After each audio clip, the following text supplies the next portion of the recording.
नमस्कार मेरे प्यारे दोस्तों, ये हमारे कोर्स की फर्स्ट क्लास है जिसमें आज जो हम टॉपिक डिस्कस करेंगे उसका नाम है नंबर सिस्टम यानी कि संख्या पद्धति। तो क्लास को शुरू करने से पहले मैं आपको कहना चाहूँगा, देखिए दोस्तों, अगर आपको मैथमेटिक्स मुश्किल लगता है तो इन क्लासेस के थ्रू मैं आपके मैथ के पढ़ने के नज़रिए को बदलना चाहूँगा ताकि आपको चीज़ें बड़ी प्रैक्टिकल सी लगे, रोज़मर्रा की लाइफ से रिलेटेड लगे और चीज़ें बड़ी आसान होती चली जाएं। तो आपने बिल्कुल भी डरना नहीं है, घबराना नहीं है। बस आपने क्या करना है, जो मैं बोर्ड पे लिखूं उसे ध्यान से देखना है। इसके साथ साथ मैं जो बोल रहा हूं उसे भी आपने बड़े ध्यान से सुनना है, क्योंकि सारी बातें बोर्ड पे लिख के नहीं बताई जा सकती। काफ़ी सारी बातें ऐसी होंगी जिन्हें मैं बोलकर आपको समझा रहूँगा। तो आपने ध्यान से देखने के साथ साथ मुझे भी ध्यान से सुनना है और चीज़ों को साथ के साथ नोट करते हुए चलना है, ठीक है। तो आज की क्लास के लिए आप हेडिंग डाल दीजिएगा नंबर सिस्टम यानी कि संख्या पद्धति। तो स्टार्ट करेंगे बिल्कुल बेसिक पॉइंट से कि सबसे पहला पॉइंट ये आता है कि नंबर सिस्टम आखिर होता क्या है। What is number system? तो number system is a system to represent numbers. संख्या पद्धति संख्याओं को दर्शाने की एक पद्धति या प्रणाली है, ठीक है। अब ये मैंने क्या बोला है, मैथमेटिक्स में बेसिकली हम 4 तरह के नंबर सिस्टम का इस्तेमाल करते हैं। मैं इसका ओवरव्यू थोड़ा सा आपको देता हूं। सबसे पहला जो होता है वो होता है decimal number system. Decimal number system जिसे आप बड़े अच्छे से जानते हैं। क्यों? क्योंकि ये हमारी रोजमर्रा की लाइफ में इस्तेमाल होता है। इसको आप हिंदी में बोलते हैं दशमलव संख्या पद्धति। दशमलव संख्या पद्धति। अब डेसिमल नंबर सिस्टम क्या होता है भाई? इसमें जो भी हम नंबर्स बनाते हैं उनको बनाने के लिए हम 0 से 9 तक के अंक का इस्तेमाल करते हैं, ठीक है। 0 से 9 तक के डिजिट्स का हम इस्तेमाल करते हैं डेसिमल नंबर सिस्टम के अंदर।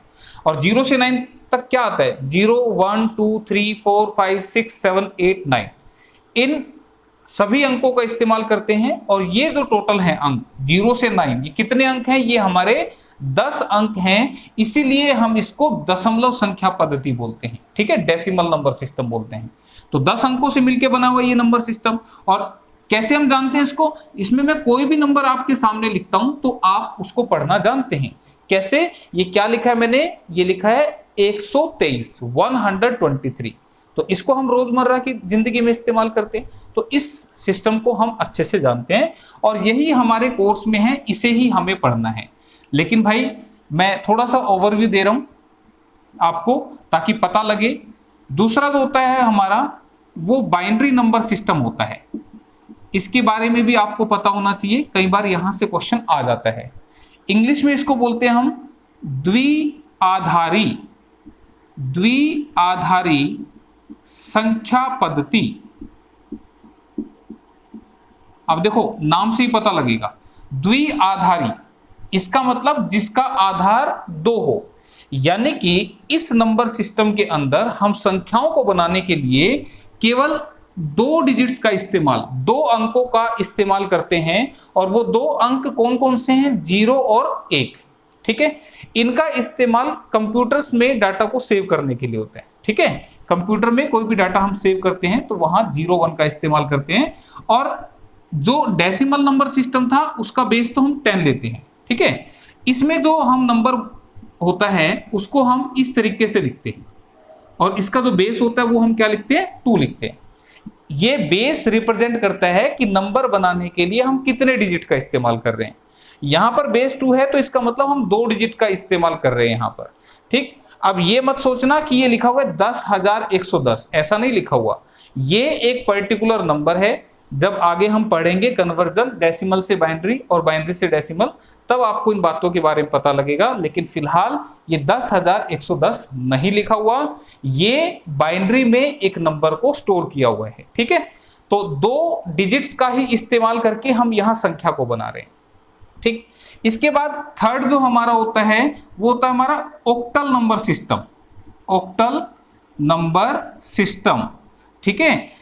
और फोर्थ जो हमारा होता है hexadecimal number system, hexadecimal number system.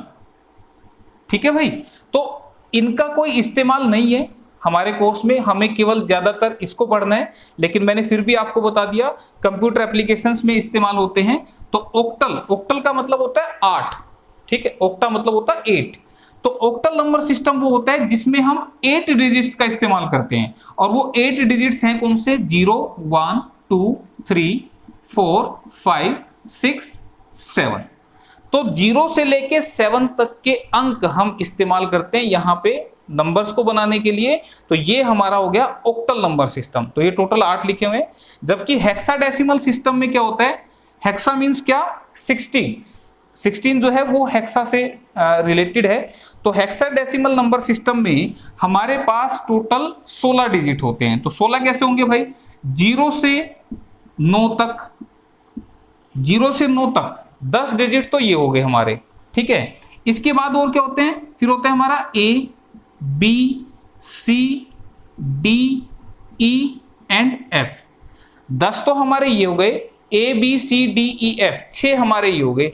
तो टोटल हमारे यहाँ पर 16 डिजिट्स होते हैं नंबर्स को बनाने के लिए। तो इसको हम बोलते हैं हेक्साडेसिमल नंबर सिस्टम। तो आपने बस ध्यान रखना है, इसके बारे में हम डिटेल स्टडी अभी करेंगे डेसिमल नंबर सिस्टम के बारे में, ठीक है। तो जिसको हम कवर करेंगे हमारे क्लासिफिकेशन ऑफ नंबर्स के अंदर। तो आप ये पता लग गया आप सभी को, सिर्फ आपको नॉलेज देने के लिए मैंने इतना बताया था, ठीक है। तो नंबर सिस्टम जो चैप्टर हम पढ़ रहे हैं उसके बारे में मैंने आपको ये ओवरव्यू एक दिया छोटा सा।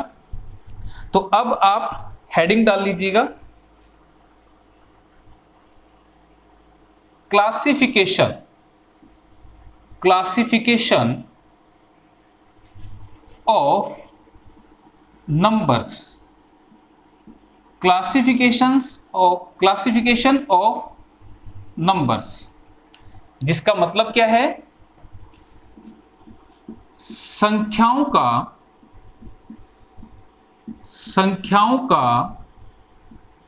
वर्गीकरण, संख्याओं का वर्गीकरण,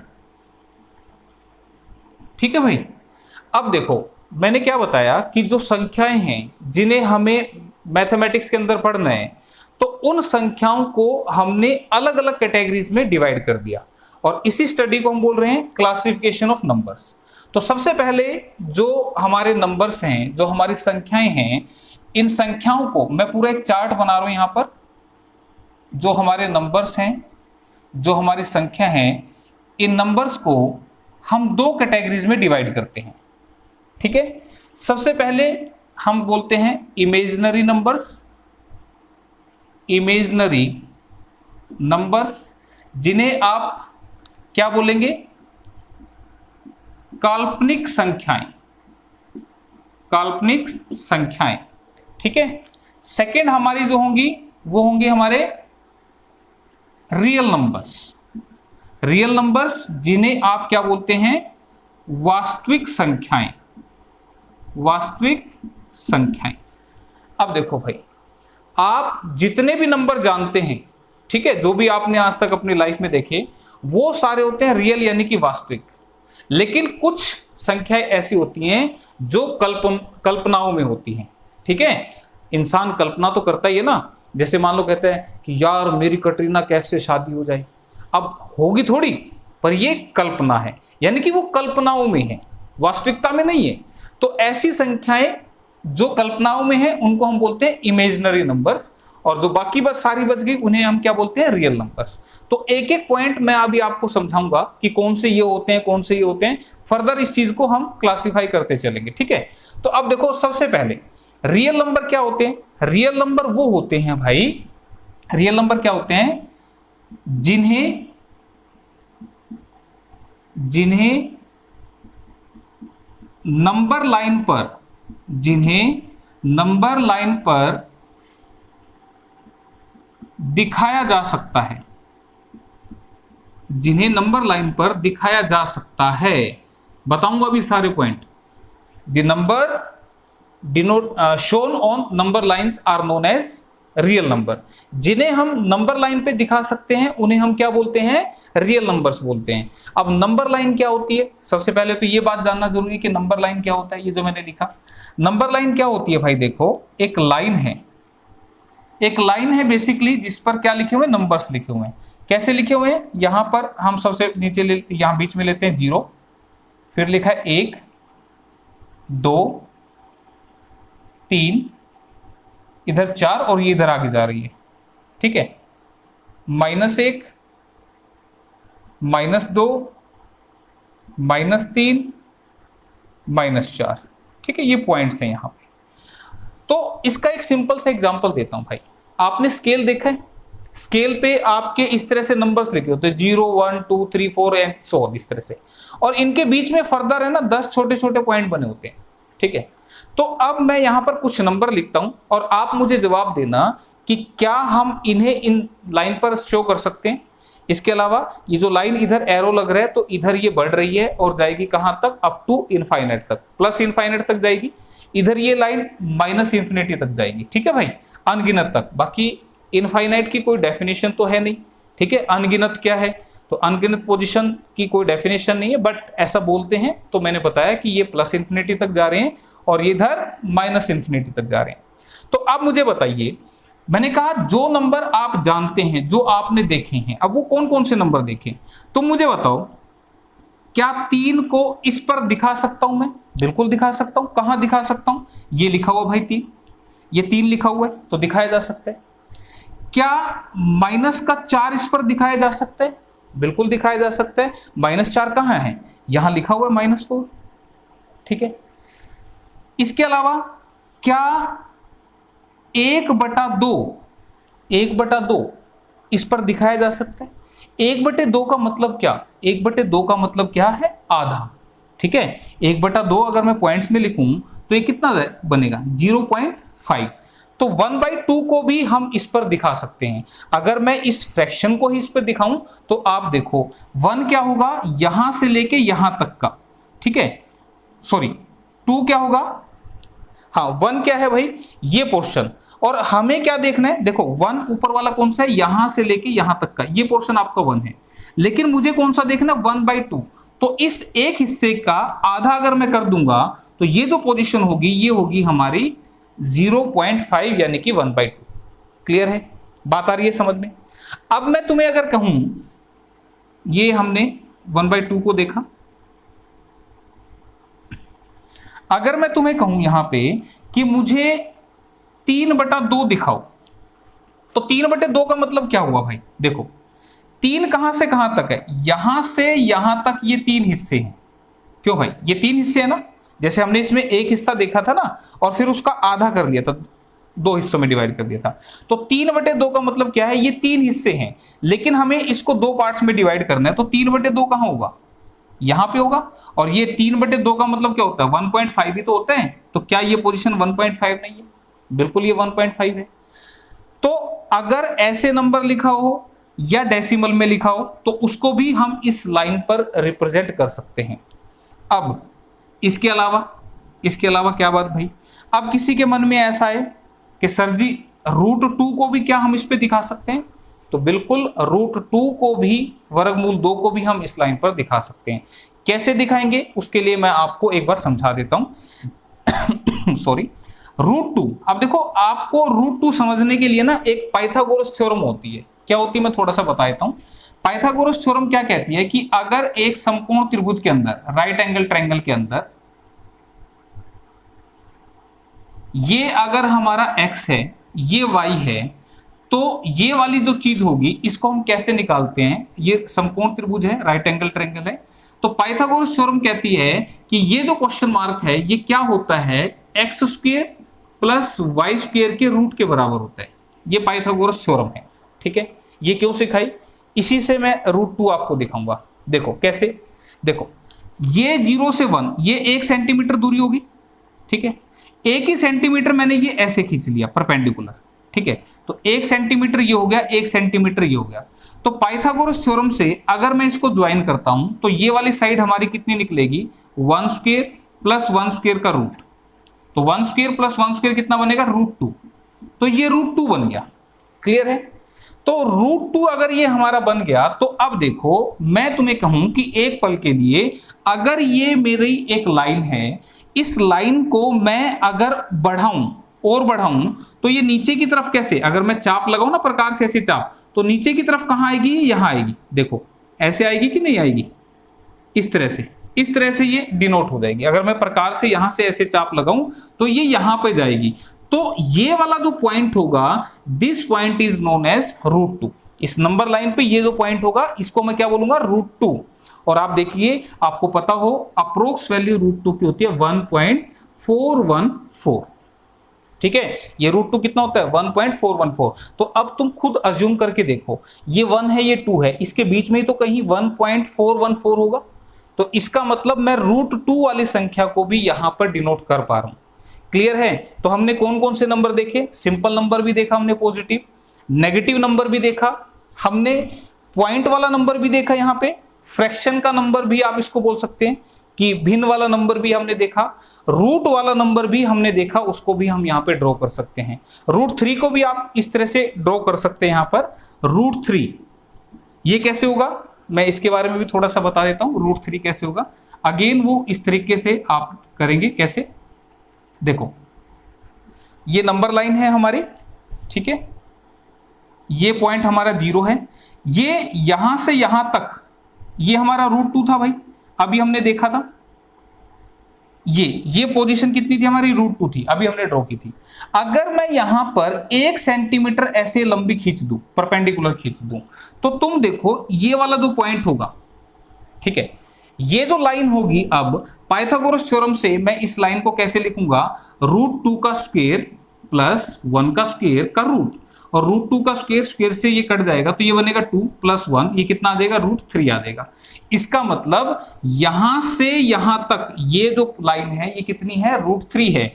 तो अगर मैं इसको भी इस तरह से प्रकार में ऐसे पकड़ के इस तरह से डिनोट करूंगा तो ये हमारा यहां पर ये जो पॉइंट आएगा, दिस पॉइंट इज √3। ये वाला जो पॉइंट है ये हमारा किसके लिए है? √3 के लिए। ठीक है, और √3 आपको पता ही है कितना होता है, दिस इज 1.732।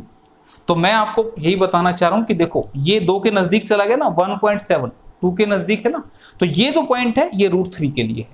तो आप रूट वाली सारी संख्याओं को भी यहां शो कर सकते हैं। तो इस तरह के नंबर ही आप जानते हैं। तो ऐसे सारे नंबर जिन्हें हम नंबर लाइन पर दिखा सकते हैं उन्हें हम बोलते हैं रियल नंबर, यानी कि वास्तविक संख्या। ठीक है, मेरे ख्याल से अब समझ में आ गया होगा सारी बात दिमाग में कि रियल नंबर क्या होते हैं। अब इमेजिनरी नंबर क्या होते हैं? अब आप देखो भाई, आप मुझे एक बात बताओ, अगर मैं कह दूं कि माइनस का √5 सॉरी, तो नेगेटिव नंबर का तो रूट आप ले ही नहीं सकते। क्यों? क्योंकि यहां पे मैं इसको क्या लिख सकता हूं, दिस इज √5 इंटू में √-1। ठीक है भाई, और √5 एज इट इज रहेगा, और इसको मैं क्या बोलूंगा, दिस इज, इसको आप बोलेंगे आयोटा। ठीक है, माइनस का √1 जो होता है इसको आप क्या बोलते हैं? आयोटा। ठीक है भाई, तो आप यहां पर क्या बोल सकते हैं, ये बन गया √5 आयोटा। तो ये जो संख्या है ये सिर्फ कल्पनाओं में है, ये वास्तविकता में नहीं है। नेगेटिव नंबर का रूट जो है वो नहीं है। हाँ, अगर आप 4 का रूट निकालते हो तो 4 का रूट कितना आता है? 2 आता है। ठीक है, ये क्या होता है बेसिकली, जब हम इसको सोल्व करते हैं तो यहां जो एक ऐसा नंबर मिलता है जिसका स्क्वायर करके ये नंबर आ जाता है। ठीक है, तो तुम मुझे बताओ कि कोई ऐसा नंबर है जिसका मैं स्क्वायर करूं मुझे √-5 मिल जाए? तो ऐसा कोई नंबर हमारे पास नहीं होगा। मैंने क्या बोला कि √4 सभी जानते हैं, इसका आंसर 2 आता है। ये 2 एक ऐसा नंबर है कि अगर मैं इस 2 का स्क्वायर कर दूं, तो मुझे क्या मिलेगा? ये वाला नंबर मिल जाएगा। तो तुम मुझे कोई एक ऐसा नंबर बता दो जिसका स्क्वायर करके मुझे -5 मिल जाए। अगर मैं कह दूं कि -√4, तो इसका जो आंसर आएगा, इसका आंसर आएगा 2 आयोटा। ठीक है, तो ये जो है ये एक काल्पनिक संख्या है। ऐसा क्यों? क्योंकि मैंने अभी इसको डिटेल में लिख के दिखाया। √-4 को आप लिख सकते हैं √4 इंटू में -1। √4 तो क्या आएगा, 2 आएगा। और इसको मैंने क्या बताया था, ये क्या है, ये आयोटा है। क्यों? क्योंकि iota square is equal to, आपने सुना भी होगा ऐसा क्या, कि आयोटा स्क्वायर जो होता है दिस इज इक्वल टू -1, ये -1 के बराबर होता है आयोटा स्क्वायर। ठीक है भाई, क्लियर है यहां तक? तो ये जो बात थी आपको ये पता होनी चाहिए। तो इमेजिनरी नंबर जो हैं वो नंबर होते हैं जिनमें आपका आयोटा आता है। ठीक है, तो जैसे 2 आयोटा, √5 आयोटा, इसका रूट निकलता तो मैं लिख देता सोल्व करके, लेकिन माइनस के लिए हमने आयोटा इस्तेमाल किया है। तो इस तरह के जो नंबर्स हैं वो हमारे इमेजिनरी नंबर्स होते हैं। ठीक है भाई बात? तो मेरे ख्याल से अब सबको समझ में आ गया होगा इमेजिनरी नंबर और रियल नंबर में क्या डिफरेंस होता है। ठीक है, तो ये आप लिखते रहना, मैं मिटाता रहूंगा इसको क्योंकि बोर्ड पे जगह नहीं होगी, काफी सारी चीजें हो जाएंगी इसमें। ठीक है, तो अगली बात को बताने से पहले एक आपने और सुना होगा, उसके बारे में बता देता हूं।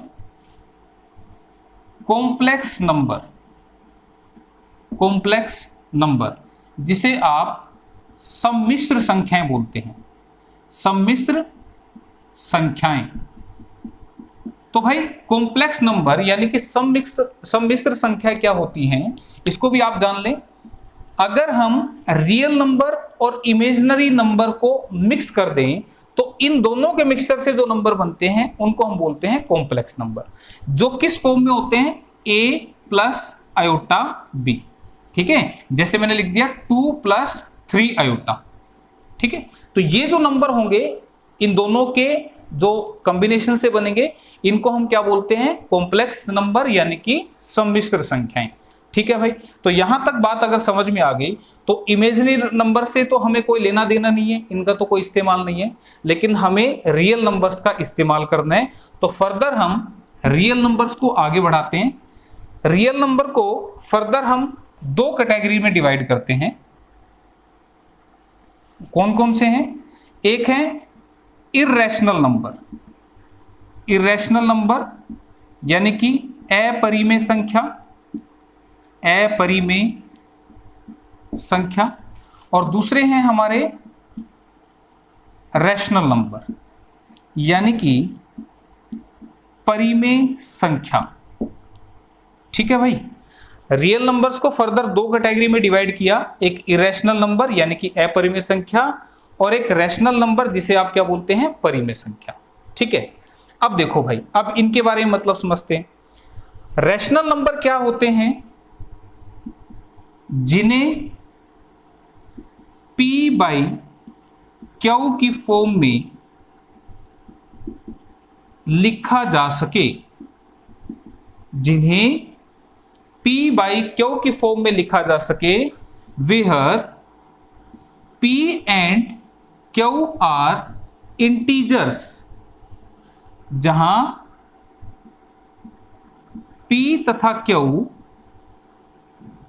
पूर्णांक हैं, पूर्णांक हैं, बट कंडीशन यहां पर क्या है कि q should not equal to 0। q का जो मान है वो 0 नहीं होना चाहिए। अगर वो 0 हो गया तो हमारा रिजल्ट अनडिफाइंड हो जाएगा। अभी आने दो, इस बारे में बात करूंगा। तो जिन्हें हम p/q की फॉर्म में लिख सकते हैं, जिन्हें इस फॉर्म में लिखा जा सकता है, उन्हें हम क्या बोलते हैं, रैशनल नंबर यानी कि परिमेय संख्या, जहां पर p और क्या है, इंटीजर्स हैं। इंटीजर्स के बारे में भी बात करेंगे, हिंदी में इसको क्या बोलते हैं, पूर्णांक, जो पूरे पूरे अंक हों। पूरे पूरे अंक का मतलब क्या, देखो अभी नंबर लाइन पे हमने अंक देखे थे, कैसे कैसे अंक थे, 0 था, +-1 था, +-2 था। ये प्लस माइनस में क्यों लिख रहा हूं, क्योंकि इधर प्लस में भी लिखा हुआ था 1 और इधर माइनस में भी लिखा हुआ था। इसी तरह से +-3 था, +-4 था। तो ये जो अंक हैं ये पूरे पूरे अंक होते हैं और इन्हीं को हम इंटीजर्स बोलते हैं, पूर्णांक बोलते हैं, जो पूरे अंक हों। मुझे बताइए, क्या 0.5 एक पूर्णांक है? नहीं, ये पूरा अंक नहीं है, इसमें पॉइंट आ गया। ठीक है, तो पूर्णांक यानी कि पूरे पूरे अंक जो ऐसे प्लस माइनस में हो। ठीक है भाई, क्लियर? तो अभी इसको आगे कैटेगराइज करेंगे, लेकिन फिलहाल मैंने कहा ऐसी संख्या जिन्हें हम p/q की फॉर्म में लिख सकें, जहां पर p और q पूर्णांक हैं, इंटीजर हैं, बशर्ते कि q जो है वो 0 नहीं होना चाहिए, तो ऐसे नंबर को हम बोलते हैं रैशनल नंबर यानी कि परिमेय संख्या। और इरेशनल में क्या होगा, जिन्हें P/Q की फॉर्म में न लिखा जा सके, तो जिन्हें P/Q की फॉर्म में हम नहीं लिख सकते उन्हें हम क्या बोलेंगे भाई, इरेशनल नंबर यानी कि अपरिमेय संख्या बोलेंगे। क्लियर है यहां तक बात? अब देखते हैं दोनों को, ये तो शब्दों में लिखा ना, सच्चाई वास्तविकता में क्या है एक बार इनको समझते हैं। अब मुझे एक बात बताना, मैं कुछ नंबर लिखूंगा, तुम बताना कि क्या हम उन्हें P/Q की फॉर्म में लिख सकते हैं। मुझे बताओ 2/3 सबको मालूम है, ये कैसी फॉर्म है, ये P/Q की फॉर्म में है। इसका मतलब ये कैसा नंबर है, ये एक रैशनल नंबर है, परिमेय संख्या है। क्यों? क्योंकि यहां पर ये 2 जो है वो भी एक इंटीजर है, 3 भी एक हमारा इंटीजर है, यानी कि 2 और 3 हमारे दोनों क्या है, पूर्णांक हैं। ठीक है, जैसे मैं फर्दर लिखता हूं -5/3, तो क्या ये हमारा एक रैशनल नंबर होगा? बिल्कुल होगा। क्यों? क्योंकि मैंने अभी आपको बताया था कि -5 भी एक पूरा नंबर है। देखो मैंने यहां पे लिख के दिखाए थे ना, तो -5 भी क्या है, एक पूरा नंबर है, यानी कि एक इंटीजर है। और 3 भी हमारा एक इंटीजर है, पूरा नंबर है। तो इसको हमने P/Q की फॉर्म में लिख दिया, तो इसका मतलब ये भी हमारा एक रैशनल नंबर है। ठीक है, नेक्स्ट बताओ, अगर मैंने लिख दिया 6, क्या ये एक इंटीजर है? अब तुम्हें लगेगा यहां P तो लिखा, Q कहां गया? अरे भाई Q जाना कहां था? मैं इसके बटे में अगर ऐसे लिख दूंगा तो क्या आफत आ जाएगी, ये अब भी तो वही है। यहां पर ये जो 6 है ये एक पूरा नंबर है, 1 भी एक पूरा नंबर है, यानी कि ये दोनों इंटीजर वैल्यू है, तो ये भी हमारा एक रैशनल नंबर है। ठीक है, इसी तरह से अगर आप -5 लिखेंगे, again this is a rational number. क्यों? क्योंकि हम इसको इस तरीके से लिख सकते हैं। क्लियर है, यहां तक बात आई समझ में? अब ये अगर इतने समझ में आ गए, तो अब मैं अगर आपसे पूछूं कि भाई मुझे ये बता दो कि 0/7 क्या ये एक रैशनल नंबर है, क्या ये एक परिमेय संख्या है? तो आप ध्यान से देखो, यहां पर ये क्या है, ये एक इंटीजर है, पूर्णांक है। क्यों? क्योंकि मैंने नंबर लाइन पे जो अंक बनाए थे उसमें 0 भी था, 0 भी अपने आप में एक पूरी वैल्यू है। ठीक है, तो 0 यहां पर एक इंटीजर है, मैंने कहा था P और Q इंटीजर्स होने चाहिए, और 7 भी क्या है, वो हमारा एक इंटीजर वैल्यू है। तो 0/7 जो है वो हमारा एक रैशनल नंबर है, यानी कि परिमेय संख्या है। ठीक है, अब अगली बात करते हैं। यहां पे अगर मैं लिख दूं 5/0, तो क्या ये रैशनल नंबर होगा? ये हमारा एक रैशनल नंबर यानी कि परिमेय संख्या नहीं होगा। क्यों नहीं होगा? क्योंकि मैंने क्या बताया था कि जो नीचे है वो आपका Q है, और Q जो है वो 0 नहीं होना चाहिए। तो यहां पे तो 0 हो गया था, तो इसलिए ये हमारा एक रैशनल नंबर नहीं था। अच्छा, एक छोटी सी बात मैं और पूछना चाहूंगा तुमसे। मुझे ये बताओ, अगर मैं ये लिखता हूं 7/0, इसका रिजल्ट क्या आएगा? बताओ इसका रिजल्ट क्या आएगा? तो इसका रिजल्ट आप बताने के लिए एक मैथमेटिक्स की भाषा में मैं तुम्हें बताता हूं। तो मुझे बताओ, अगर मैं लिखूं 12/4, तो इसका आंसर क्या आता है? इसका आंसर आएगा 3। ठीक है, अगर मैं 12 को 4 से डिवाइड करूं तो आंसर कितना आएगा? 3 आएगा। बिल्कुल आएगा। इसका मतलब मैं ये कह सकता हूं कि ये जो 12 है वो इन दोनों के प्रोडक्ट से मिलके बनता है। ये 12 जो है इन दोनों के प्रोडक्ट से मिलके बनता है। ठीक है, तो यहां पर अगर मैं 7/0 लिखूं, तो इसका मतलब इन दोनों की प्रोडक्ट करने से मुझे क्या मिलना चाहिए? 7। लेकिन आप देखो, अगर मैं इसको यहां से हटा के ऐसे लिख दूं कि 7 = 0 इंटू क्वेश्चन मार्क, तो आपको पता है कि 0 के साथ हम कोई भी वैल्यू रखेंगे वो इसको 0 बना देगी। ठीक है ना, 0 इंटू कुछ भी रखेंगे तो वो इसको क्या बनाएगी? 0 बना देंगे। तो इसका मतलब ये हुआ कि ये 7 तो हमारा कभी आएगा ही नहीं। क्यों? अगर मैं 0 इंटू 1 रखूंगा तो 0 ही आएगा, मैं 0 इंटू 2 रखूंगा 0 ही आएगा, मैं 0 इंटू a लिखूंगा तो भी 0 आएगा। तो इसका मतलब ये हुआ कि ये 7 नहीं आएगा। 0 के साथ कुछ भी मल्टीप्लाई में अगर कर देता हूं तो आपको पता है 0 हीरो होती है, जिसके साथ लगती है उसी को 0 कर देती है। ठीक है, तो इसका मतलब फिर जो हमारा रिजल्ट आएगा वो कैसा आएगा?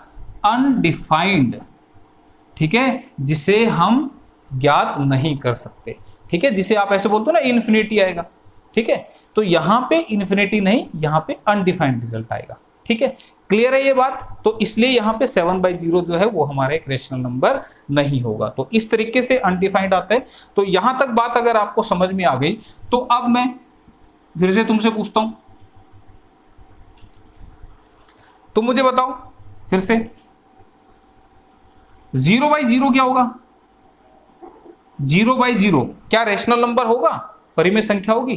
तो आपको बता दें 0/0 is again equal to undefined, ठीक है, क्यों? क्योंकि ये वाला 0 तो कैसे मिलेगा, 0 इंटू समथिंग करूंगा, तो आप 0 इंटू 1 करेंगे तब भी 0 आएगा, 0 इंटू 2 करेंगे तब भी 0 आ जाएगा, 0 इंटू 3 करेंगे तब भी 0 आएगा, तो 0 इंटू k करेंगे तब भी 0 आ जाएगा। तो इसका मतलब इसका जो रिजल्ट है अगेन दिस इज अनडिफाइंड, ठीक है, तो ये रिजल्ट हमारा अनडिफाइंड होगा। तो इस केस में भी तो ये भी हमारा एक रेशनल नंबर नहीं होगा, ठीक है। अच्छा अब मुझे एक बात बताओ, 22/7 अगर मैं 22/7 लिख दूं तो मुझे बताओ क्या ये 22/7 हमारा रेशनल नंबर होगा? अब कुछ एक के मन में आ रहा होगा यार ये तो पाई है, अरे पाई की बात बाद में करेंगे बात, फिलहाल ये जो है हमारा, ये हमारा एक रेशनल नंबर है। क्यों?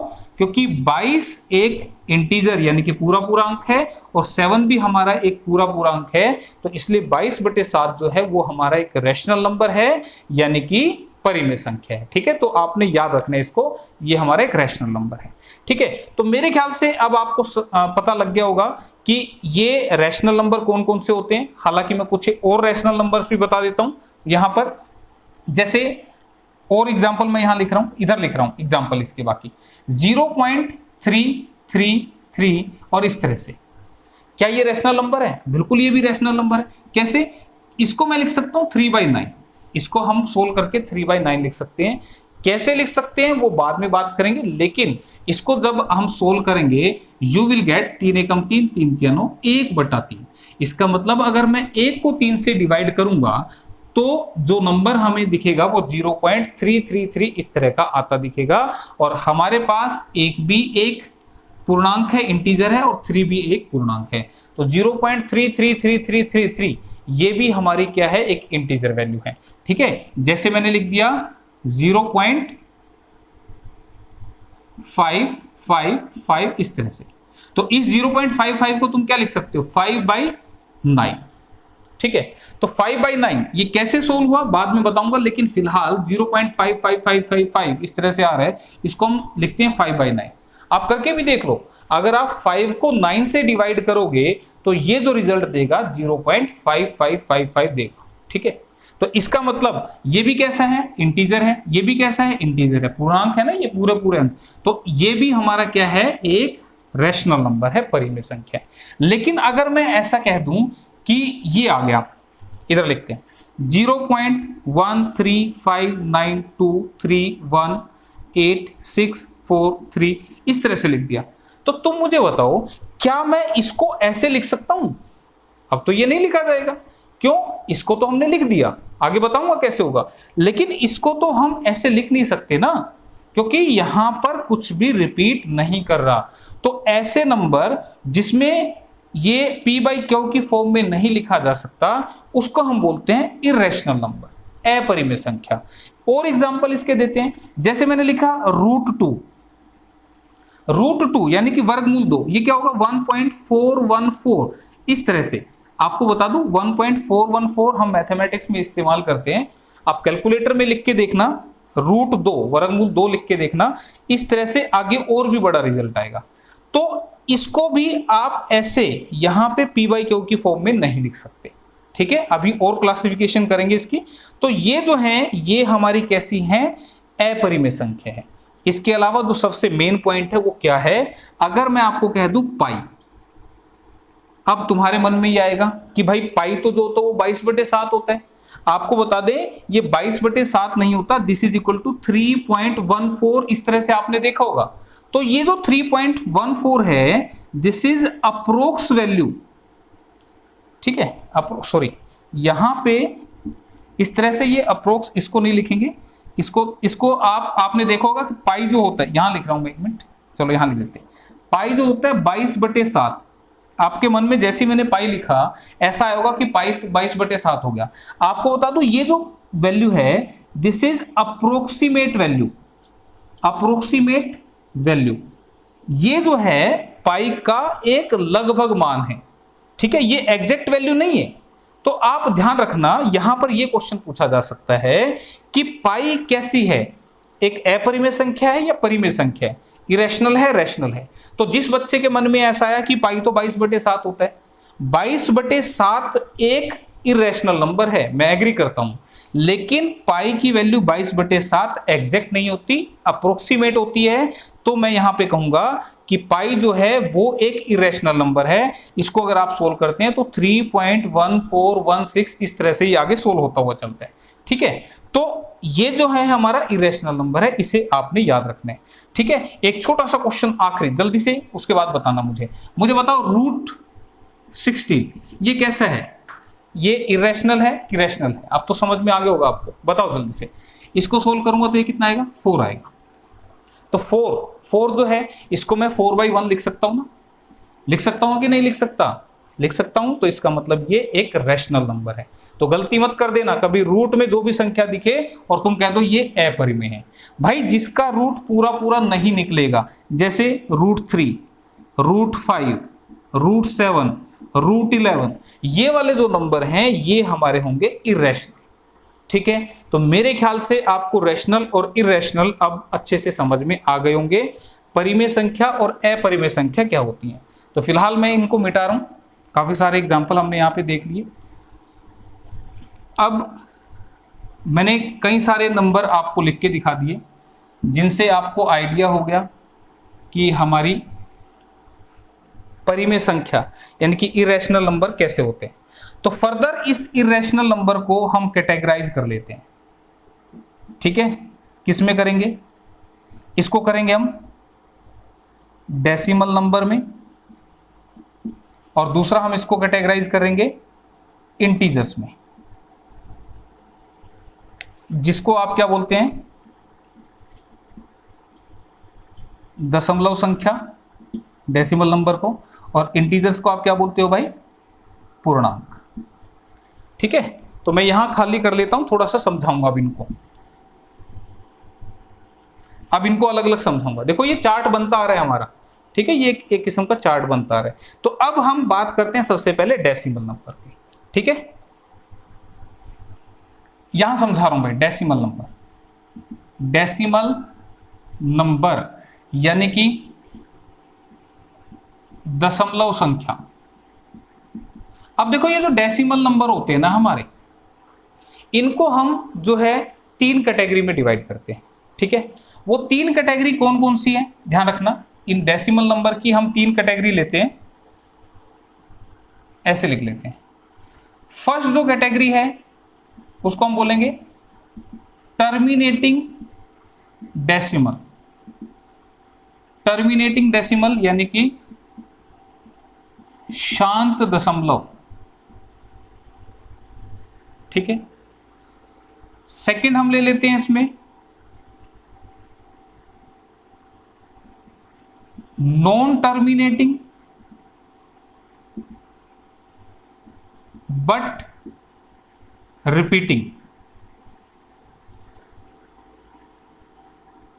एक last non terminating non repeating,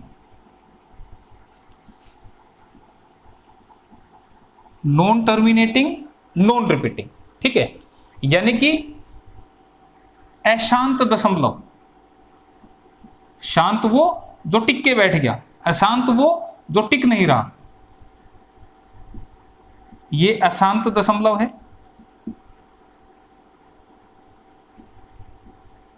लेकिन एक बात ध्यान दीजिएगा, ये रिपीटिंग है यानी कि जिसकी पुनरावृत्ति हो।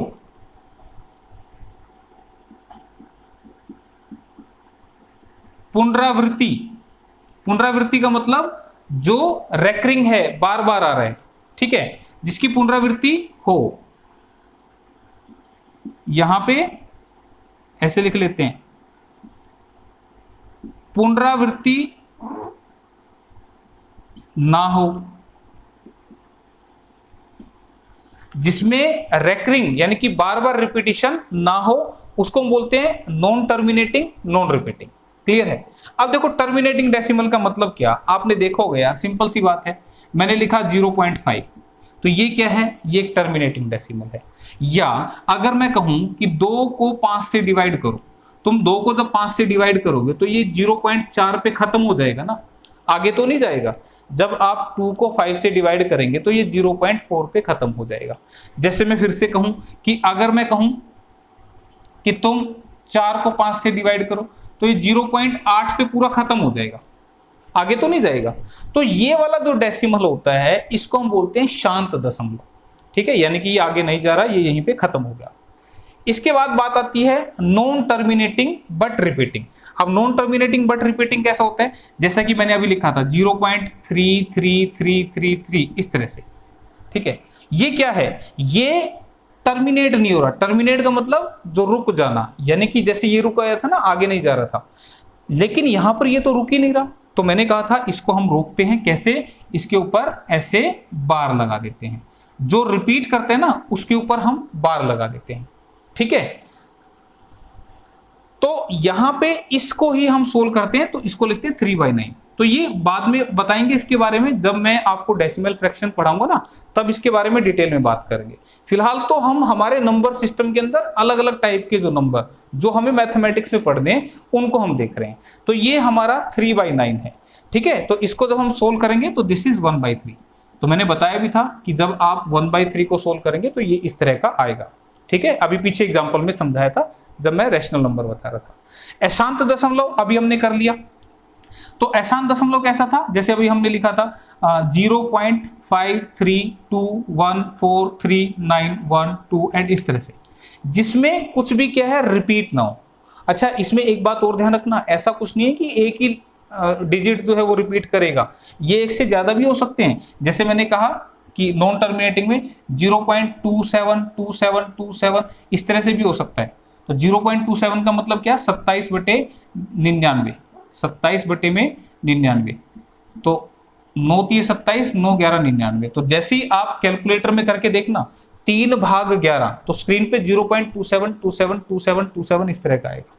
ठीक है, तो इसको सोल्व करके मैंने दिखाया। ठीक है, तो ये सिखाएंगे बाद में, फिलहाल ये रिपीटिशन में बता रहा था। तो इसमें हम बार जो लगाएंगे वो इस तरीके से लगाएंगे, 272727 आ रहा था तो 27 के बाद ध्यान रखना, जो रिपीट होगा ना, जो भी डिजिट रिपीट होंगे उनके ऊपर बार लगेगी, चाहे वो 1 डिजिट है, चाहे वो 2 डिजिट है, चाहे वो 3 डिजिट है, जितने भी डिजिट है उसके ऊपर बार लगाएंगे। तो यहाँ पे ये एग्जाम्पल था। ठीक है, नॉन टर्मिनेटिंग यानी कि ये अशांत दशमलव का एग्जाम्पल जिसमें कुछ भी रिपीट ना हो। तो अब तुम मुझे एक बात देख के बताओ, ये मैंने जो डेसिमल नंबर बताए हैं इनमें से तुम मुझे बस इतना बता दो, रैशनल कौन से और इरेशनल कौन से, परिमेय कौन से और अपरिमेय कौन से।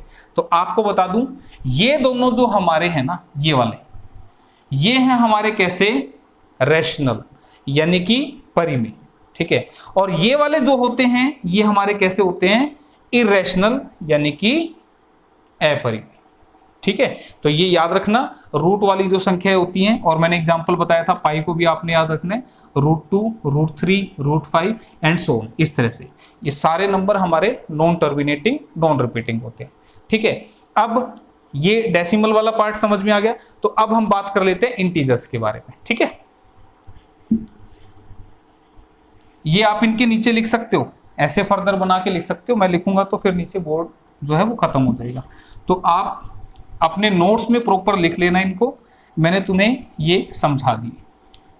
ठीक है, अब इंटीजर्स जो हैं, अब मेन क्लासिफिकेशन करना हमने इंटीजर्स का।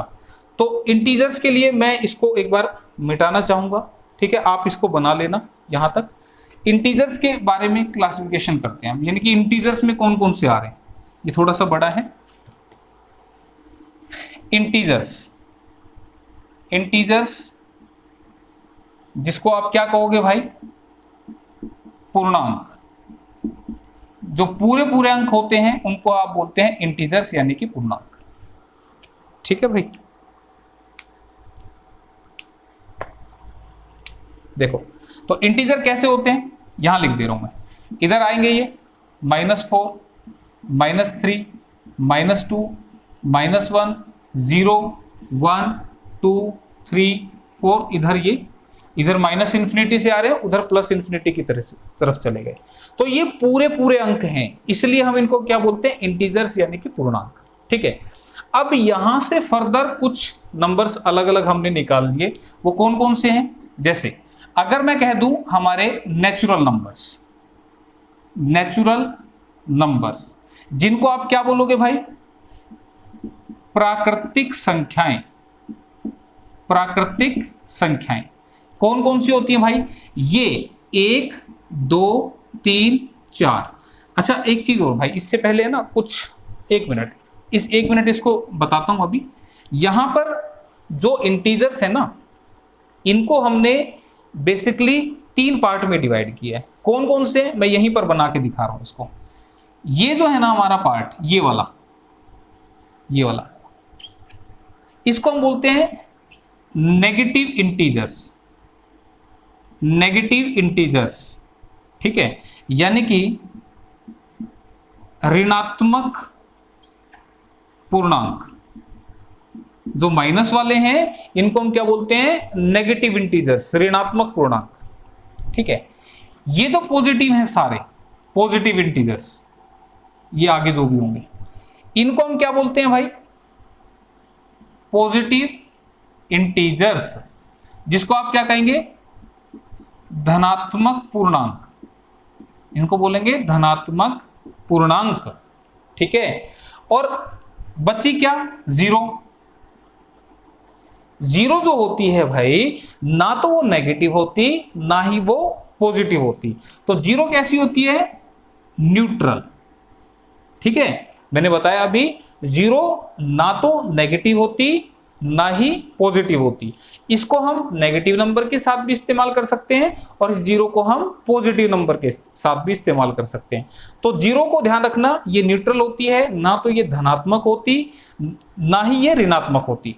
Zero is neither positive integers nor negative integers. ठीक है, तो आप लिख भी सकते हैं इसको, zero is neither positive integer no negative integer. Hindi वाले हैं जो लिख लें, जीरो न तो धनात्मक पूर्णांक है और न ही ऋणात्मक पूर्णांक है। क्लियर है, यहां तक बात समझ में आ गई। तो अब वो पोर्शन करते हैं जो मैंने पहले लिखा था। अब ये जो धनात्मक पूर्णांक है 1, 2, 3, 4, 5, 6, इनको आप क्या बोलते हैं भाई, नेचुरल नंबर। ठीक है, जिन्हें आप क्या कहेंगे इंग्लिश में, प्राकृतिक संख्याएं। तो प्राकृतिक संख्या आपकी कौन कौन सी हो भाई, 1, 2, 3, 4, 5, ये पता होने चाहिए, क्वेश्चंस में कई बार इस्तेमाल हो जाते हैं। नेचुरल नंबर्स आपको पता ही नहीं होगा वास्तविक संख्या होती क्या, तो आप कैसे बताओगे। तो नेचुरल नंबर वो संख्या जिनका इस्तेमाल हम चीजों को गिनने के लिए करते हैं, और चीजों को कहां से गिनना शुरू किया जाएगा, 1 से। ठीक है, तो नेचुरल नंबर स्टार्ट्स फ्रॉम 1। ठीक, second one is whole numbers. अगर मैं पॉजिटिव इंटीजर्स के साथ जीरो को भी शामिल कर लूं, तो ये जो हमारे बनेंगे, इनको आप क्या बोलेंगे, पूर्ण संख्याएं। ठीक है, क्या बोलेंगे आप इनको, पूर्ण संख्याएं। 0, 1, 2, 3, 4, 5, इस तरह से। बात समझ में आ रही है, क्लियर है यहां तक। तो ये हो गए हमारे। इसके बाद आपने कुछ कॉमन सुने होंगे। कौन से कॉमन सुने होंगे, ओड नंबर, जिनको आप क्या बोलते हो भाई, विषम संख्या। ठीक है, फिर इससे ब्लैक से करके चलो, विषम संख्या। और ओड नंबर कौन से होंगे भाई, तुम मुझे बताओ। ऐसे नंबर जो 2 से भाग ना हो, उन्हें हम बोलते हैं ओड नंबर यानी कि विषम संख्या। क्लियर है यहां तक भी बात। अच्छा ध्यान रखना, अब जो मैं बता रहा हूं ना यहां पे, ये आपके पॉजिटिव इंटीजर्स का क्लासिफिकेशन कर रहा हूं, एक बार इनको कैटेगराइज कर रहा हूं। ठीक है। हालांकि -1, -3, -5, -7 ये भी हमारे ओड नंबर्स होंगे, विषम संख्याएं होंगी, लेकिन मैं जस्ट एक पॉजिटिव इंटीजर्स को क्लासिफाई करके बता रहा हूं, तो इसलिए इसको थोड़ा सा ध्यान से लिख लेना, ठीक है। उसके बाद ओड नंबर्स के बाद क्या होते हैं, इवन नंबर्स, जिनको आप क्या बोलते हो भाई, इवन नंबर को क्या बोलते हो, सम संख्या, ठीक है। तो सम संख्या, इवन नंबर, तो कौन से होते हैं, 2, 4, 6, 8, 10, ऐसे नंबर जो 2 से पूरे पूरे कट जाएं उनको हम क्या बोलते हैं, इवन नंबर यानी कि सम संख्या, ठीक है भाई, क्लियर है। तो अब मैं एक बात आपसे पूछना चाह रहा हूं, जीरो क्या है, जीरो ओड नंबर है कि इवन नंबर है।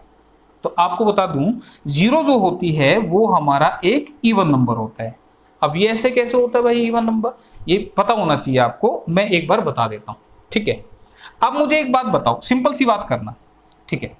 अगर मैं कहूं, ये एग्जाम्पल से समझा रहा हूं मैं, एग्जाम्पल, मैं इस बात का जस्टिफिकेशन दे रहा हूं कि जीरो जो है वो एक इवन नंबर है, सम संख्या है। क्यों, तुम मुझे बताओ, 1, 2 + 4 कितना रिजल्ट देगा, 6, ठीक है। मैंने कहा कि एक इवन नंबर में अगर इवन नंबर को मैं ऐड कर दूं तो रिजल्ट कैसा आएगा, इवन आएगा। कोई भी तुम इवन नंबर उठा लो जो तुम्हारे दिमाग में आ रहा है, उसको इवन नंबर में ऐड करना, तो रिजल्ट भी क्या आ रहा है, इवन नंबर आ रहा है। ये इवन लिख रहा हूं यहां पे, इधर मैं ओड लिख रहा हूं। अगर मैं ओड नंबर में एक ओड नंबर को ऐड करता हूं तो मेरा रिजल्ट कैसा आएगा, एक इवन नंबर आएगा। अगर मैं ओड नंबर में ओडी नंबर को ऐड कर दूं तो रिजल्ट कैसा आएगा मेरा, इवन। ये छोटी छोटी बातें हैं जो आपको पता होनी चाहिए, ठीक है। तो यहां पे ये बात हो गई। अच्छा, अब मुझे एक बात बताओ, अगर मैं एक ओड नंबर ले लूं और एक इवन नंबर ले लूं, मेरा रिजल्ट कैसा आएगा, ओड आएगा। देखो यहां पे क्या है, ये एक इवन नंबर है, सम संख्या है, ये भी एक इवन नंबर है, सम संख्या, रिजल्ट भी कैसा है, इवन आया। ये एक ओड नंबर है, विषम है, ये भी विषम है, रिजल्ट कैसा आया, एक इवन नंबर, ठीक है। ये तो सच है जिसको कोई झुठला नहीं सकता, इसको तो झुठला नहीं सकते ना तुम इन बातों को। तो यहां पे मैंने क्या कहा कि अगर इवन नंबर में इवन को ऐड करूं तो रिजल्ट मेरा हमेशा इवन ही आता है, सम ही आता है। विषम संख्या में विषम संख्या को ऐड करूंगा तो आंसर मेरा हमेशा ही एक सम संख्या आएगा। अगर मैं एक विषम संख्या में सम संख्या को ऐड करूंगा तो मेरा आंसर हमेशा ही एक ओड नंबर आएगा, विषम संख्या आएगा। बात समझ में आई। अब यही काम अगर मैं फिर से करूं, अगर जीरो के साथ करूं, कि मैं अगर 2 में जीरो को ऐड करूं, तुम अभी ये मत देखो इवन है ओड है, तुम मुझे बताओ 2 + 0 कितना बनेगा, 2। तो इसका मतलब एक इवन नंबर इवन रिजल्ट देगा कब, जब इवन नंबर उसमें ऐड हो जाएगा, ठीक है। फिर से देखो, एक ओड नंबर है, प्लस में 0, रिजल्ट कैसा आया, 1, ठीक है।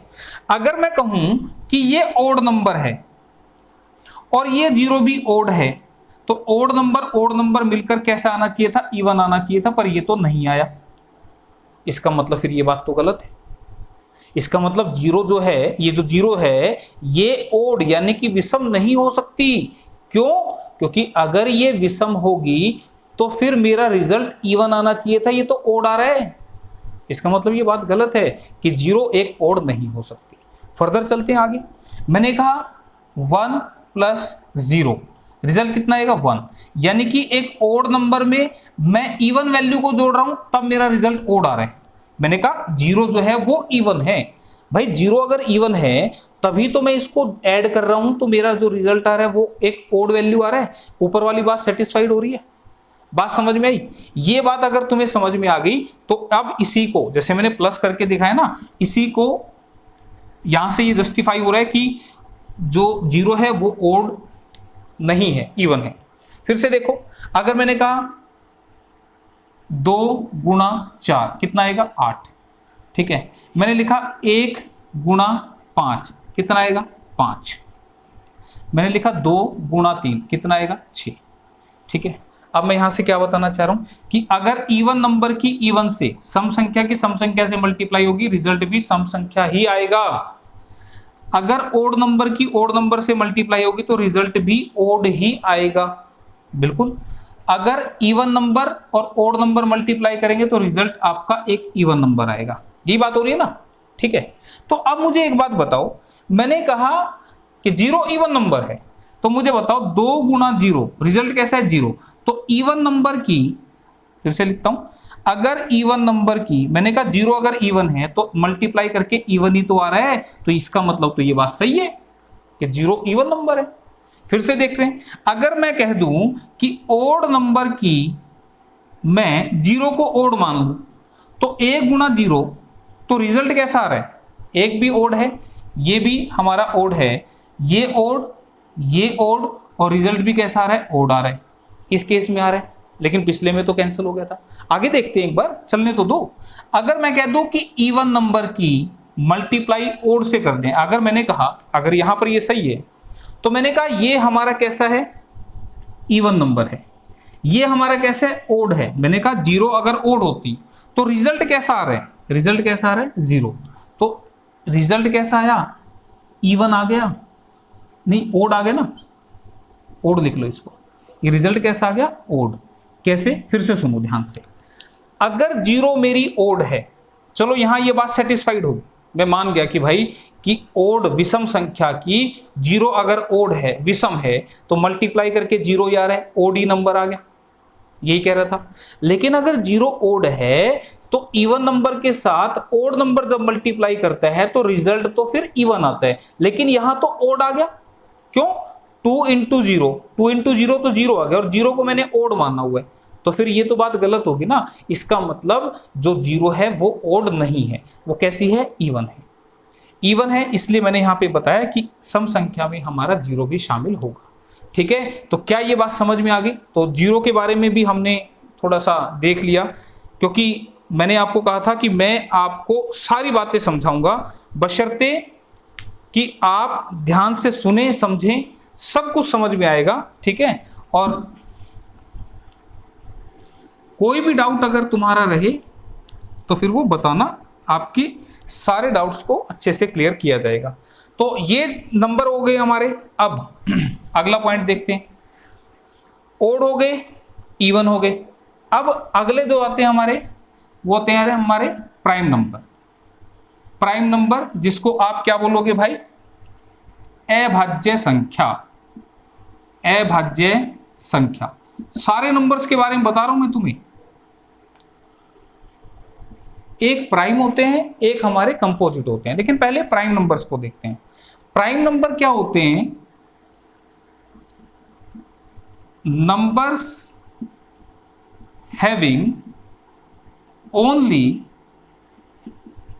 2 factors, numbers having only 2 factors,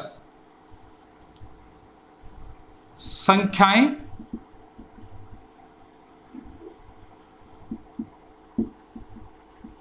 जिनके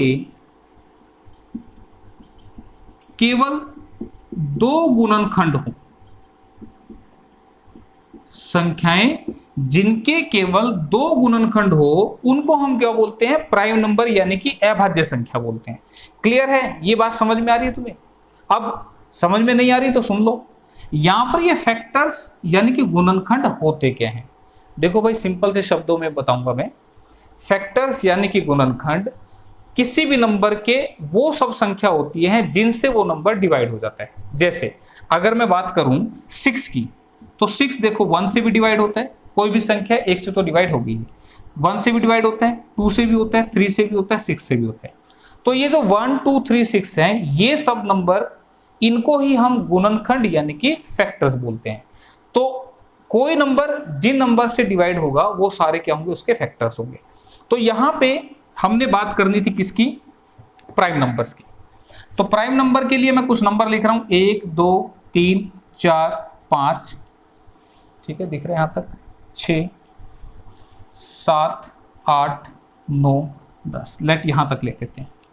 तो मुझे बस इतना सा बताते चलो, 1 को कौन कौन डिवाइड कर सकते हैं, 1 से डिवाइड होगा, ठीक है। 2 को कौन कौन डिवाइड कर सकता है, 1 और 2, 3 1 से भी और 3 से भी, 4 1 से 2 से, और 4 से। 5 किससे होगा? 1 से और 5 से। 6 किससे होगा? 1 से, 2 से, 3 से और 6 से। ये मैं क्या लिख रहा हूं? फैक्टर्स लिख रहा हूं, गुणनखंड लिख रहा हूं। ध्यान से देखते रहना बस। अभी 7 किससे डिवाइड होगा? 1 से और 7 से। 1 से और 7 से। 8 1 से भी, 2 से भी, 4 से भी और 8 से भी। 9 1 से, 3 से और 9 से। 10 1 से, 2 से और 5 से और 10 से। ठीक है, तो मुझे बताओ मैंने कहा प्राइम नंबर अभाज्य संख्या वो संख्या होती है जिनके केवल 2 गुणनखंड हो। Numbers having only 2 factors are known as prime number. ठीक है, तो तुम मुझे बताओ इनमें से प्राइम है कौन कौन सा? क्या एक प्राइम नंबर है? नहीं है। क्यों? क्योंकि इसका फैक्टर तो केवल 1 है, तो ये प्राइम नंबर नहीं है। क्या ये प्राइम नंबर है? बिल्कुल ये प्राइम नंबर है, क्योंकि इसको डिवाइड करने वाले नंबर 2 हैं। तो ऐसे कौन कौन से नंबर हैं? ये भी है, ये 5 भी है, ठीक है, इधर से 7 भी है। ठीक, तो मैं यहां से कहूंगा 2 3 5 7 ये जो नंबर हैं ये हमारे प्राइम हैं, अभाज्य हैं। क्लियर है यहां तक बात? कितना समझ में आया? यहां से क्वेश्चन क्या पूछता है? क्वेश्चन ये पूछता है सबसे छोटी अभाज्य संख्या कौन सी होती है? Find the least prime number. तो बच्चे ना 1 को लगा जाते हैं। दोस्तों 1 नहीं होता। क्यों? क्योंकि 1 के 2 फैक्टर नहीं है, 2 गुणनखंड नहीं है। तो सबसे छोटी अभाज्य संख्या क्या होती है? 2 होती है। फिर से सुनो, सबसे छोटी सम अभाज्य संख्या कौन सी होती है? Find the least even prime number. तो आंसर होगा 2।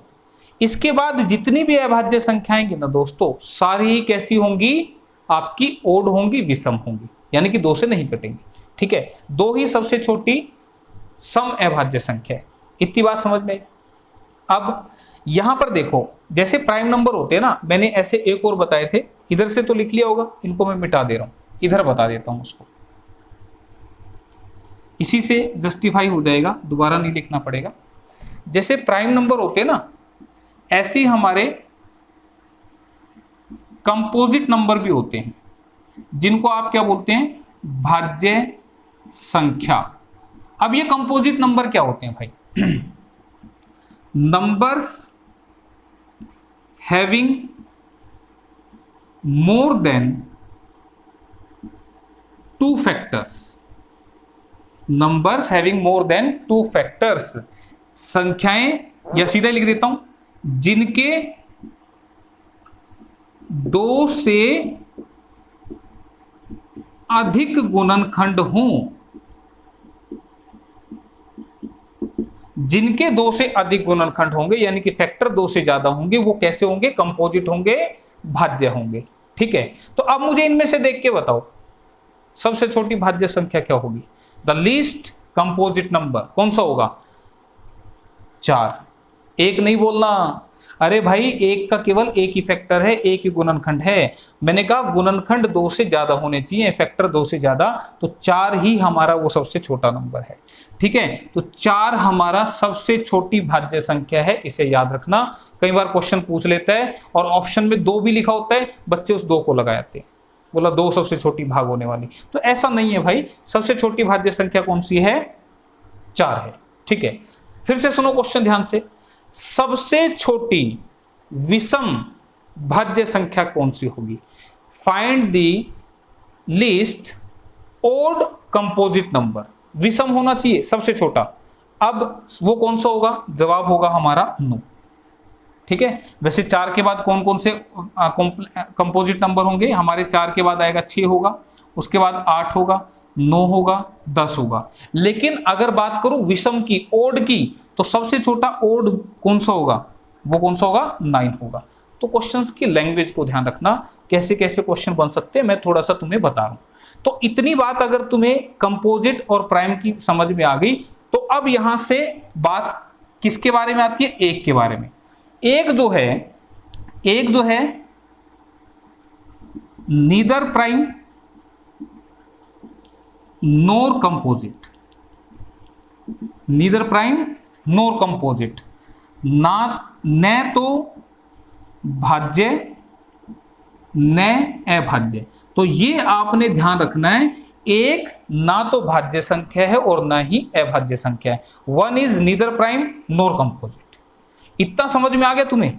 अब इतना तुम्हें अगर समझ में आ गया तो अब मैं थोड़ा सा प्राइम नंबर को और एक्सटेंड कर देता हूं। सारी तरह के नंबर बता दिए मैंने तुम्हें, ठीक है। प्राइम नंबर अभी मैं एक बार लिख देता हूं कौन कौन से हैं। एग्जाम्पल 2, 3, 5, 7, 11, 13, 17, 19, 23, इस तरह से ये आगे बढ़ते जाएंगे, ठीक है। अब यहां से क्वेश्चन क्या क्या आते हैं? क्वेश्चन ये आता है 1 से 100 तक, याद रखना दोस्तों, 25 अभाज्य संख्या आती हैं। 1 to 100 25 प्राइम नंबर्स होते हैं, ये आपने याद रखना है, ठीक है। अच्छा 1 से 50 तक फिर कितने आएंगे? 1 से 50 तक आपके 15 अभाज्य संख्या आती हैं। 1 to 50 आपके कितने नंबर आते हैं? 15। और अगर तुमसे कोई पूछे 50 से 100 तक, तो तुम देखो 1 से 100 तक 25 थे, 50 तक 15 आ गए, तो बाकी कितने बचे? 10। तो 50 से 100 तक 10 अभाज्य संख्या। अगर कोई तुमसे ये पूछ ले कि 1 से 25 तक कितनी अभाज्य संख्या होंगी, तो ये 9 अभाज्य संख्या आती है। तो ये आपने याद करने, क्यों? क्योंकि इन संख्याओं के लिए कोई फॉर्मूला नहीं है ऐसा बनाने का। हालांकि जो इससे रिलेटेड चीज है वो मैं आपको बताऊंगा, लेकिन फिलहाल कि ये बताना चाह रहा हूं कि मैं ये आपने याद रखने हैं, और याद बड़े आसान है करने, कोई दिक्कत वाली बात नहीं है। 1 से 100 तक 25 प्राइम नंबर होंगे, उन्हें ऐसे लिख के ही देखना पड़ेगा, ठीक है। 1 से 50 तक 15 प्राइम नंबर होंगे, 50 से 100 तक 10 होंगे, 1 से 25 तक 9 होंगे। गिन के देखो 1 2 3 4 5 6 7 8 9, ठीक है। तो 9 प्राइम नंबर हो गए यहाँ पे, तो ये लिखा है यहाँ पे 1 से 25 तक 9। अब इसमें और क्वेश्चन क्या पूछा जा सकता है वो मैं अपनी तरफ से बता देता हूं तुम्हें। तुम बताओ मुझे 1 से 200 तक, 1 से 200 तक कितनी अभाज्य संख्या आएंगी? तो 46 अभाज्य संख्या आएंगी। अब ये कैसे पता लगी?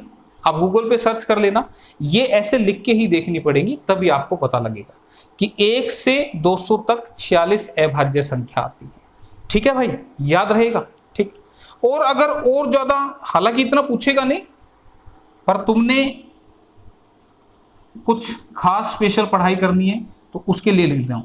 1 से 1000 तक 168 अभाज्य संख्या आती है, ठीक है। याद ना भी हो तो दिमाग पे बोझ मत डालना, दिमाग पे बोझ अगर डालना है तो केवल इतने के लिए डाल देना, ठीक है। लेकिन हाँ, ये 200 तक वाला पूछ सकता है, तो मेरे ख्याल से याद हो ही जाएगा। जैसे आपको क्लास बार बार आप देखेंगे इसको तो याद हो ही गया होगा, 46 होते हैं, ठीक है। तो आपने ये ध्यान रखना है, मैंने कहा इनको बनाने के लिए ना कोई फॉर्मूला नहीं है, ठीक है, फॉर्मूला नहीं है, लेकिन आप एक छोटा सा नोट लिख सकते हैं। नोट क्या है कि सभी अभाज्य संख्याओं को, सभी अभाज्य संख्याओं को 6 के +-1 की फॉर्म में लिखा जा सकता है। सभी अभाज्य संख्याओं को 6 के +-1 की फॉर्म में लिखा जा सकता है, लेकिन ये ध्यान रखना, ये क्या ध्यान रखना, लेकिन कोई भी संख्या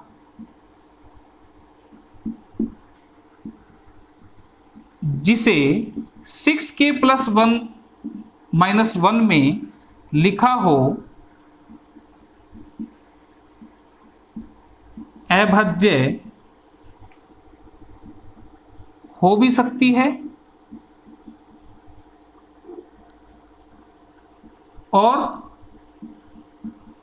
नहीं भी हो सकती है। ये मैंने क्या लिखा है अभी समझाऊंगा। मैंने क्या लिखा कि सभी अभाज्य संख्याओं को 6 के +-1 की फॉर्म में लिखा जा सकता है, लेकिन कोई संख्या जिसे 6 के +1 में लिखा जा सकता है वो अभाज्य हो भी सकती है और नहीं भी हो सकती है, ठीक है, तो ये आपने ध्यान रखना है। अब ये बात मैंने लिखी क्या है, इसको मैं थोड़ा सा समझा देता हूं, एक्सप्लेन कर देता हूं। ये आपने मेरे ख्याल से लिख लिया होगा। देखो मैंने यहां पे क्या लिखा, तो मुझे बताओ यहां, अच्छा एक बात और, यहां पे k क्या है, where k is equal to 1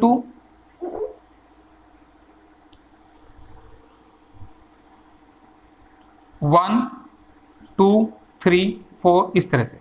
और ध्यान रखना ये जो मैं लिखूंगा यहां पे, तो सबसे छोटा जो नंबर बनेगा वो क्या बनेगा, आपका 5 बनेगा, अगर मैं k को 1 लेके चलता हूं। अगर आप 0 भी लेके चलेंगे तो 1 जो आएगा वो नहीं बनेगा, इसलिए मैंने यहाँ पे 0 को शामिल नहीं किया, क्योंकि अगर मैं k को 0 रखूंगा तो ये 0 हो जाएगा, तो 1 जो है वो हमारी अभाज्य संख्या नहीं होती। ये आपका जो है यहाँ के बाद के नंबर्स के लिए है। कैसे, तो मुझे बताओ, अगर मैं k को 1 रखूं 6k प्लस माइनस 1, अगर मैं k को 1 रखूं तो ये क्या बनेगा, 6 इंटू 1 प्लस 1 कितना बनेगा, 6 इंटू 1 6 कम 6 और 1 7। अगर मैं k को 1 रखूं तो ये क्या बनेगा 5। तो क्या 5 और 7 को 6k प्लस माइनस 1 की फॉर्म में लिखा गया, बिल्कुल लिखा गया। अगर मैं कह दूं k को 2 पुट कर दो, अगर k को 2 पुट करूंगा तो 6 गुना 2 प्लस 1, 6 दूनी 12 और 1 कितना बनेगा 13, तो ये भी प्राइम नंबर है। 6 गुना 2 माइनस 1 11, ये भी प्राइम नंबर है। आ रहे हैं ना प्राइम नंबर, लिखा गया ना। अगर मैं कह दूं k को 3 पुट कर दो, k को 3 पुट कर दो, अगर k को 3 पुट करूंगा तो 6 गुना 3 प्लस 1 18 और 1 क्या बनेगा 19। क्या 19 प्राइम नंबर नहीं है, बिल्कुल है। 6 तिया 18 माइनस 1 17, तो 18 माइनस 1 17, तो 17 प्राइम नंबर नहीं है, बिल्कुल है।